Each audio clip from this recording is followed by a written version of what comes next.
Добре дојдовте во Stay Clean and Safe, подкаст креиран со финансиска поддршка од Европската Унија.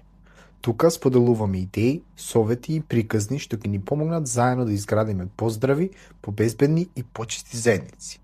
Ајде да започнеме. Добре дојдовте во втората епизода на нашиот подкаст. Како да се надминат пречките и да се остане мотивиран. Тоа е темата на денешната дискусија.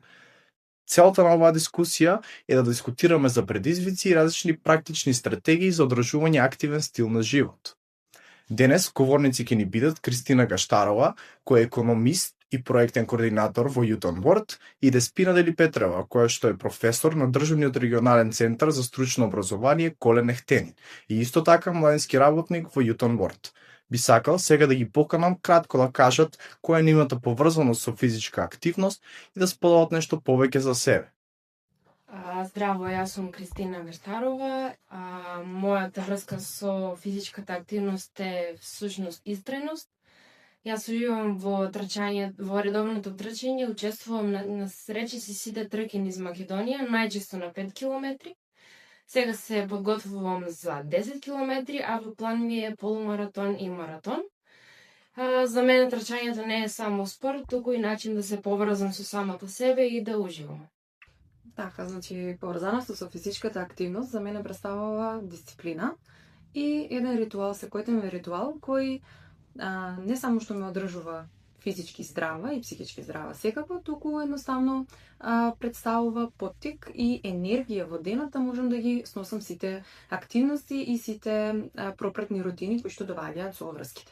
Гледам дека денес овде имаме две личности кои што се страстни за физичка активност и ни носат перспективи од два различни света, поточно светот на едукаторите и светот на младите. Би сакал да преминеме на првото прашање, односно кои се главните пречки со кои се соочуваат младите при обидите да останат активни. Ово би го посочил кон Кристина.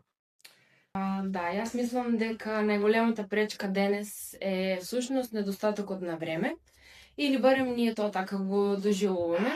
Имаме премногу обврски од аспект на училиште, работа, факултет и најчесто физичката активност останува на последно место. Всушност ние кога дојде време да правиме таа физичка активност сме уморни, немаме доволно мотивација и затоа не гледаме всушност добри резултати.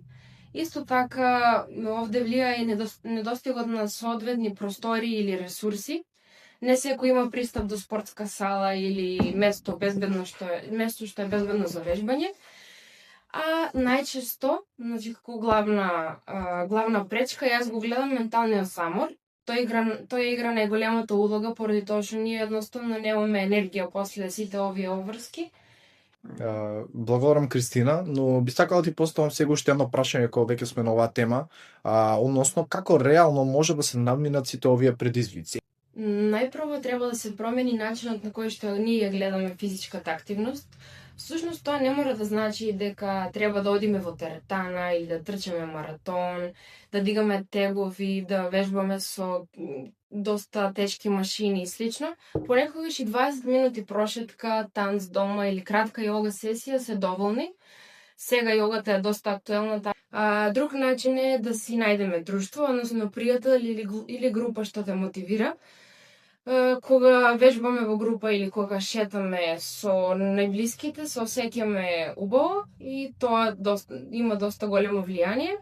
И исто така, овде би спомнала дека реално е да почнеме со мали цели. Например, 3 дена по 15 минути прошетка или 4 дена во неделата вежбање со тегови и слично така.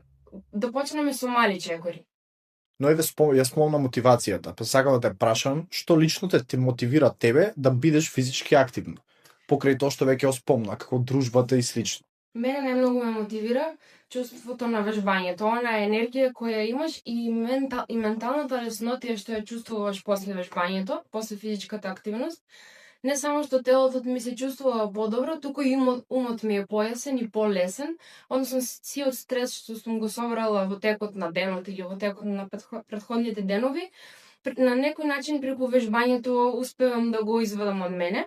И физичката активност ми помага да се справам со стрес и да останам фокусирана. Исто така, кога ќе видам дека со тек на време станувам посилна и поиздржлива, тоа ми е уште поголема мотивација да не застанам. Ти благодарам, но би сакала да слушнам и повеќе од професорката Деспина, поточно што вас ве мотивира? Сега, кога веќе дискутираме за физичка активност, во главата ми доаѓаат само идеи како слушам Кристина за тоа што ме мотивира и зошто јас вежбам всушност цел живот. Значи, физичката активност кај мене не е само како, еве, Кристина како што каже, нова мода помеѓу младите или нешто што нели сега станува актуелно и што треба да го практикуваме од секојдневниот живот, туку физичката активност за мене е еден дел од рутината, дел од денот, каде што доколку денот ми помине без физичка активност, на крајот денот забележувам дека немам доволна енергија, не сум толку трпелива, односно лесно е губам концентрацијата, нивото на замор ми е навистина многу поголемо, па затоа сум сватила со текот на годините, практикувајќи возење на велосипед, како и јога, еве, што и јогата кај мене не стана тренд, туку почнав да ја практикувам од здравствени причини, бидејќи имав проблем со половината, па тоа стана и начин на живот. Значи, чувството на благосостојба и чувството на напредок секојдневно, како се гледав како еволуирам, значи физички, дека изгледам здраво, комплиментите од средината, дека секогаш сум фит и покрај тоа што јадам многу. Така да можам да кажам дека еве сите тие мали, но големи работи тековно и секојдневно представуваат една голема мотивација за мене. Благодарам, еве слушајќи ве вас двете што ме мотивира, си гледам да си поврзам и со себе, бидејќи да признам јас сум доста мрзлива личност и потребно е малку да бидам по-физички активен, но слушајќи ве вас дефинитивно си наоѓам некои извори на мотивација од кои што може да црпам во иднина. Но еве малку да се потргнеме од мотивацијата за вежбање, односно за физичка активност било каква, и да ве прашам вас, професорке, може ли технологијата или социјалните мрежи да имаат позитивна улога во промовирањето на физичката активност, пошто нели денес знаеме технологијата колку е проширена и се смета како еден голем причинител заради кој младите остануваат и дома и кои што немаат голема физичка активност? Да, и тоа како може да биде технологијата или социјалните мрежи да играат позитивна улога, односно да помогнат во физичката активност, се додека се користени умерено. Значи, тоа можем да го напоменам, бидејќи секојдневно работам со млади и секојдневно ги гледам младите и нивниот пристап кон технологијата и социјалните мрежи и во голема мера сето тоа се злоупотребува, па доколку се користи умерено може да има позитивни бенефиции од истото. Значи, има исто така и многу истражувања, бидејќи сега сите истражувања се лесно достапни, па можеме лесно да се информираме дека всушност апликациите кои што ја следат спортската активност можат многу позитивно да влијаат.